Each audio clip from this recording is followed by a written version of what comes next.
আল্লাহ গো আল্লাহ, সকাল থেকে কাজ করে করে মরে যায়, কাজের শেষ হওয়ার তো নামই নাই। নিজেই মনে হয় যেন মাঝে মাঝে কাজ করে ফ্ল্যাট হয়ে শুয়ে থাকি বিছানার মধ্যে।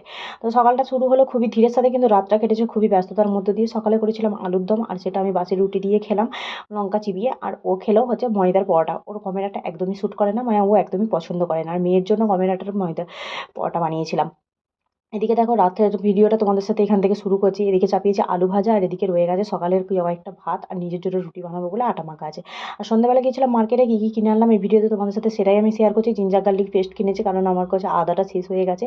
আর এতটা ব্যস্তর মধ্যে দিয়ে কাজ চলছে যে আদা থেতো করে রান্না করবো সেটা সময় হয়ে উঠছে না। কিনেছিলাম 2 প্যাকেট মুড়ি, 1 প্যাকেট বিস্কুট, আর এই একটা পালং শাক কিনেছিলাম যেটা 10 টাকা করে এখানে সেলে বিক্রি হচ্ছিল। নিয়েছিলাম 1 কেজি কলা, যেটা 10 পিস হয়েই গিয়েছিল। মানে এই ছোটো কলাটা আমার মেয়েকে ফিরিয়ে দিয়েছে।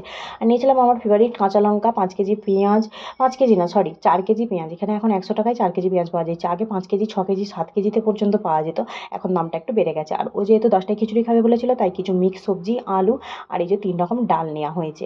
তো এই দেখো এদিকে আমি ঢালাঢালিগুলো কমপ্লিট করছি, আর এদিকে কড়াতে আমার আলু ভাজা হচ্ছে। একবার করে আলু ভাজা নাড়তে হচ্ছে, একবার করে এই কাজ। আর ও দেখো একটা ছোট বাচ্চাকে সামলাতে দিয়েছি, সেটাও পাচ্ছে না। তাই কি করেছে, ঘরের ভেতরে যেয়ে ফোন দিয়ে চলে এসেছে। বাচ্চাদিকে বিগড়াই কিন্তু তার বাবারাই, আর এদিকে দোষ এসে পড়ে কিন্তু আমাদের ওপর। এদিকে এই দেখো আলু ভাজা হচ্ছে, আবার এইদিকে কাজগুলো কুটেছে। আল্লাহ গো, কেন যে আমার 10টা হাত দিল না আল্লাহই জানে। আর এদিকে দেখো পালং শাকটা হেজে যাবে, মানে খারাপ হয়ে যাবে, তার জন্য আমি কি করলাম, দড়িটা কেটে এটা এভাবে মেলিয়ে রেখে দেবো।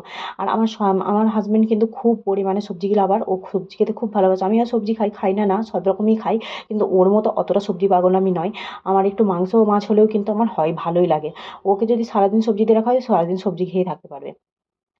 তো এদিকে এই কাজবাজগুলো গুটিয়ে নিলাম। আর দেখো মার্কেটে যত আলু ছিল মনে হয় আমি সব নিয়ে চলে এসেছি। তার মানে ওকে সাথে করে নিয়ে গিয়েছিলাম বলে 5 কেজি আলু নিয়ে নিয়েছিলাম, নাহলে আমি 2 থেকে 3 কেজি নিয়ে আসি, বেশি নিয়ে আসতে পারি না।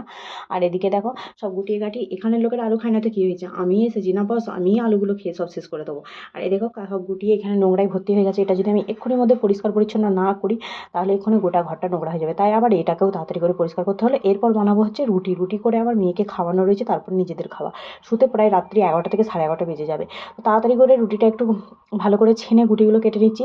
তো এখানে আমি 5টা রুটি বানিয়েছিলাম। 5টা রুটি আমি তো খেতে পারবো না, কারণ 2 থেকে 3টে খাই, বাকিটা কিন্তু বাসি রয়ে যায়, ফেলে দিই না, আবার বাসিটাও খেয়ে নিই। তো এদিকে একদিকে তাপিয়েছি তাওয়া, আর একদিকে তাড়াতাড়ি করে রুটিটা বেলছি। প্রথম রুটিটা তো ছিঁড়েই গেল তাড়াহুড়ো করে, বাকি রুটিগুলো কিন্তু ভালো হয়েছিল।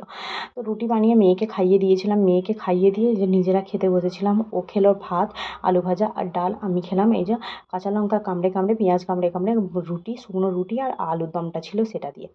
তো এই দিয়ে আমরা রাতের খাওয়া দাওয়াটা কমপ্লিট করলাম। আমার ভিডিও যদি তোমাদের ভালো লেগে থাকে, অবশ্যই চ্যানেলটিকে সাবস্ক্রাইব করে পাশে থেকো, সাপোর্ট করো। অনেক অনেক ভালোবাসা জানাই আমার সাবস্ক্রাইবার এবং ভিউয়ার্স দিকে। আছি তবে, টাটা। সকলে ভালো থেকো।